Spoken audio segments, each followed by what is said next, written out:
Everybody's heard of chicken cacciatore. Today we're making a pork chop cacciatore. Beautiful, thick cut pork chop, porterhouse cut, browned and simmered in a red sauce with some peppers and fennel. Want the same old shit? Go watch somebody else's YouTube page. Today we're making a pork chop cacciatore. Let's go to the kitchen and hit the guitar.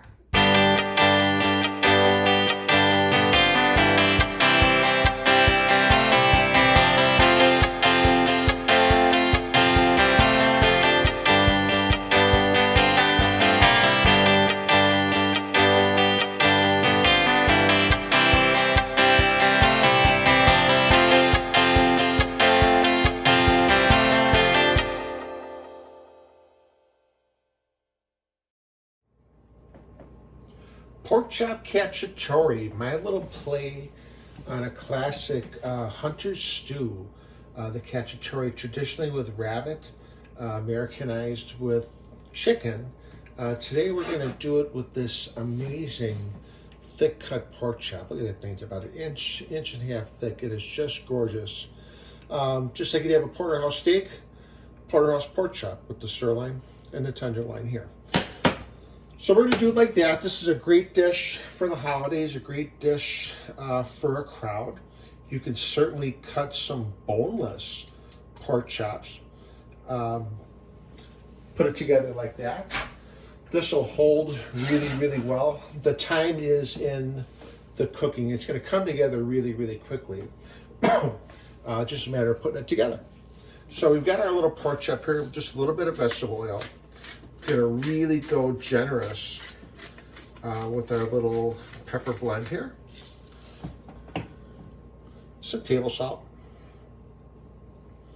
Just kind of let that set in. And as always, we want to be a little bit overly organized so you see how the dish comes together. So I'm going to brown the pork chop in our pan here and take it out. We're going to put it in a foil pan to bake off. Saute some bell pepper and fennel, and I saved some of the fennel prawns to kind of put into when we add our sauce, and a little bit of red wine really give it a unique flavor. So it feels like our pan is plenty hot here, and we're going to turn it up just a touch, and we're going to add our pork chop. Just what you want to hear, a nice little sear going on there. And before I forget to remember, I'm going to drop just a little bit more oil this side of the chop. Same thing, everybody, one more time. Salt, pepper. Now I want to get a nice color on there, some nice caramelization. So we're just going to let this be for a couple minutes. And while this is browning, let's take a look at the recipe. If you've been following Polly's Pantry for a while, this is going to look really familiar to you. If you haven't, shame on you if this is your first time tuning in to me. I'm personally hurt. Don't forget to like and share and subscribe to our page. You don't miss any of our videos coming up. But here's an example of the recipe here. And again, I designed these to come up on a tablet. You can make it bigger, kind of zoom in on what you're looking for, and everything's kind of one-stop shopping right in front of you. And all of our recipes are on Facebook, on Instagram, and on X. Just look for that little handsome dude right there. He's kind of the poster child for Polly's Pantry. Let's get back to the pork chop cacciatore. Our chop's been browning here for about 2 minutes. Let's flip her over, see what we got. How's the searing? Yeah. 2 sides to every story. About 2 minutes on this side. B and 2. Been about 2 minutes on the B side here. We got our dollar store foil pan. Favorite jar sauce. No judging here, ladies and gentlemen. I can't do it all. I'm doing this after work. Didn't have time to make a sugar. So I just got half a little bit of that red sauce in there. I'm going to kind of sprinkle in the prawns and the fennel. Give it some really nice flavor. Help out that jar sauce a little bit. And 2 minutes on the flip side. Look at that. Can you believe I'm single cooking like this? So we're going to put that in our little pan here. And I'm gonna add in our fennel and peppers. Didn't do any onion here. I don't know why. I just didn't do anything in here. A little bit more vegetable oil. And the vegetables, here, our bell pepper and our fennel, will pick up all those beautiful brown bits from our pork chop there. Little pinch of salt. Maybe a pinch more. A couple of turns of pepper.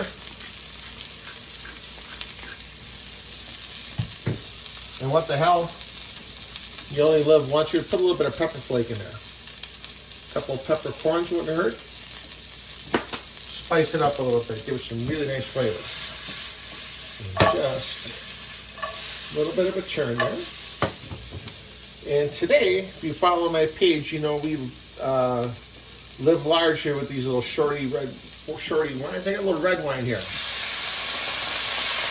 I wanted to deglaze, get all those beautiful brown bits from the pork chops, and give this sauce some really nice depth to it.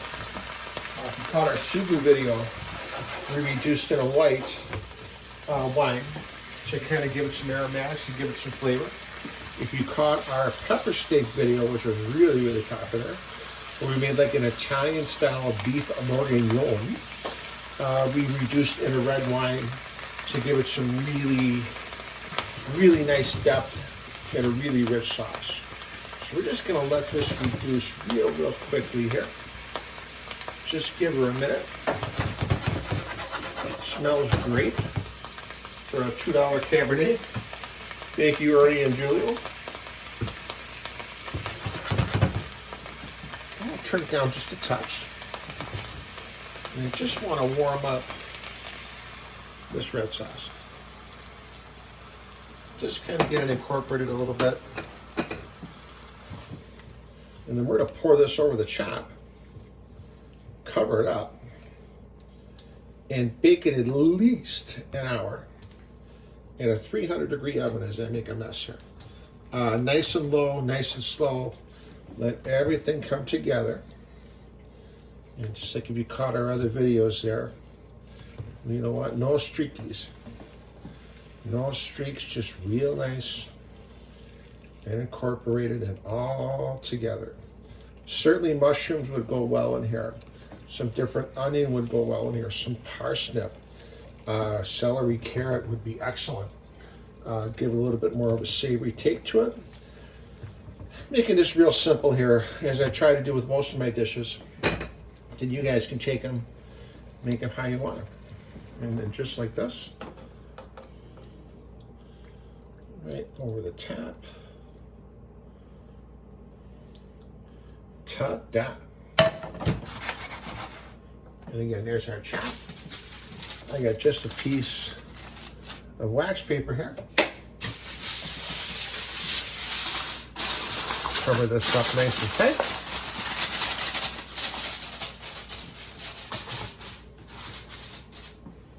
Onto a little baking sheet because these foil pans ain't the most sturdy thing in the world.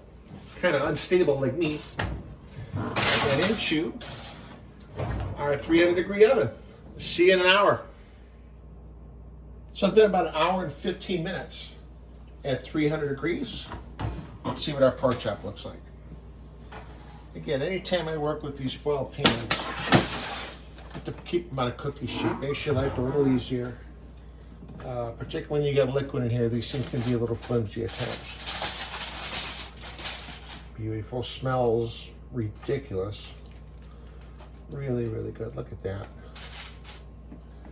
And there we have our amazing pork chop cacciatore. If you want to get fancy, you can put this sauce into a blender, puree it, and put some fresh sauteed peppers and fennel or onion or vegetable, whatever you got over it. I'm just going to plate this up and sit down for dinner. I'm hungry. I'll see you at the table. All right, let's wrap up our pork chop cacciatore dish. Again, we got a beautiful thick cut pork chop, a porterhouse chop that we just browned and cooked off in a red sauce with some peppers and fennel. Really, really simple. Again, any veg will do. If you want to get fancy, go ahead and puree that sauce, put it back over the pork chop, and then just put some fresh sauteed vegetables right over the top of it. This will hold beautifully. It's a great cook-ahead dish, a great holiday dish. I did this in about an hour and a half after work today. Wanted to quick kind of share the inspiration behind this dish. This is a statue that my grandmother and my father bought in Sicily. God, I was 13 or 14 years old. We all went over there, found the house where my grandmother was born, got a chance to go around the island. Really, really cool stuff. And got some relatives over there, of course, and they put on a huge dinner for our grandmother. And the dinner, what was on the boat, is what came off that day. So this is the statue depicting the cacciatore. You shoot the rabbit and you cook it with vegetables, whatever you got laying around. Again, usually Americanized with chicken. Today we're doing it with a pork chop. Thanks for joining us today at Polly's Pantry. Hope you enjoyed our video. And we're going to see you real soon down the road. Look at how tender that is. Salute. See you next time at the pantry. Yeah, really good.